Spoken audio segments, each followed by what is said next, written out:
வணக்கம் மக்களே, எல்லோரும் எப்படி இருக்கீங்க? நல்லா இருக்கீங்களான்னு கமெண்ட் பண்ணி சப்போர்ட் பண்ணுற அனைத்து நல்ல உள்ளவங்களுக்கும் மிக்க நன்றி. வாங்க இன்றைக்கி ஒரு டிப்ஸ் தான் நம்ம பார்க்க போகிறோம். அதாவது நம்ம வீட்டில் இருக்க பொருள் தான் இது. நம்ம இது வேணும்னு தூக்கி போடுற பொருளை நம்ம டைல்ஸு அடுப்பெல்லாம் எப்படி க்ளீன் பண்ணுறேன்னு சொல்லியிருக்கேன். அதுக்கு என் வீடியோவை ஸ்கிப் பண்ணாமல் பாருங்கள்.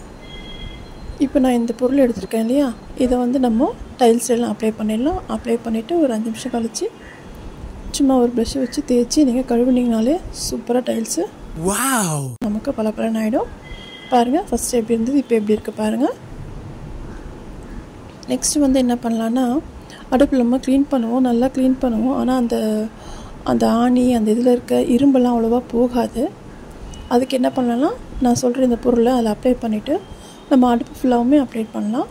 அப்ளை பண்ணிவிட்டு அந்த இடுக்கெலாம் இருக்கு இல்லையா, அதில் வந்து ப்ரஷ் வந்து வச்சு நம்ம க்ளீன் பண்ணோன்னா ஈஸியாக நமக்கு வந்துடும். இதுக்காக நம்ம போய் இதுக்கான ஸ்ப்ரேவோ இல்லை வந்து இது க்ளீன் பண்ணுறதுக்கான அந்த லிக்விடோ எதுவும் நமக்கு வாங்க தேவையில்லை. இந்த பொருளை நீங்கள் யூஸ் பண்ணாலே நமக்கு அழகாக சூப்பராக வந்துடும்.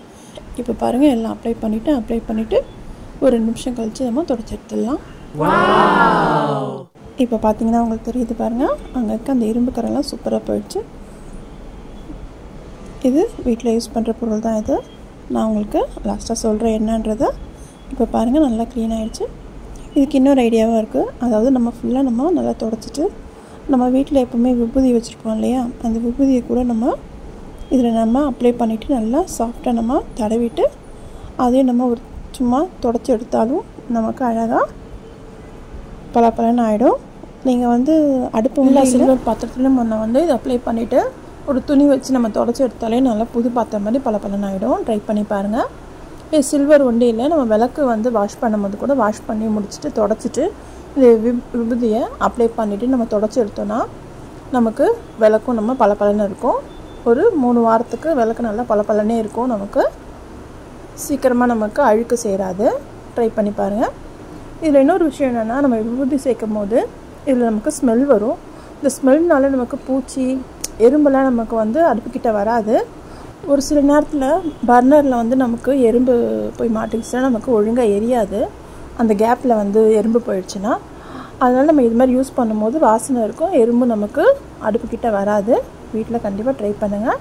இந்த டிப்ஸ் பிடிச்சிருந்தா வீடியோக்கு லைக் ஒன்று போட்டு விட்ருங்க.